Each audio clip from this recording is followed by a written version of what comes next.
problema, Flicker nagamit din eh. Sabi kasi ni Andy, sige, magtamag tayo dito. Oo, kahit magtamag, may oras tayo. Okay, nagamit yung Flicker na. Masalubong, 16k ang buhay ng Lord na ito. Siya lang ang pumabroadline, kasabay at kahalan si 10K. easy. Ayun, nandito rin ang gamit mo.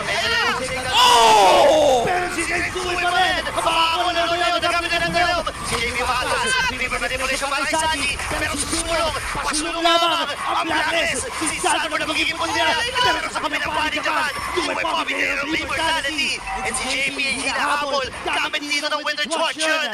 Kaya lang si Yue, babagsak pa. Andito, Sip. Hinahabol niya Sandy! Wait. Nakulutak Sandy habang may luwas! Oh, Blacklist! Wala na siyang ibang tatakbuhan! Kinigis-gis na Blacklist! Nandito na rin Zaman Force para sa Echo! Sinalubong na nila itong Lord na ito! And this time, pagkakalibon dito ni Ulhem!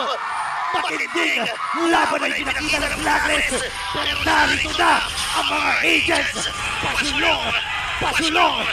Blacklist! Break the code!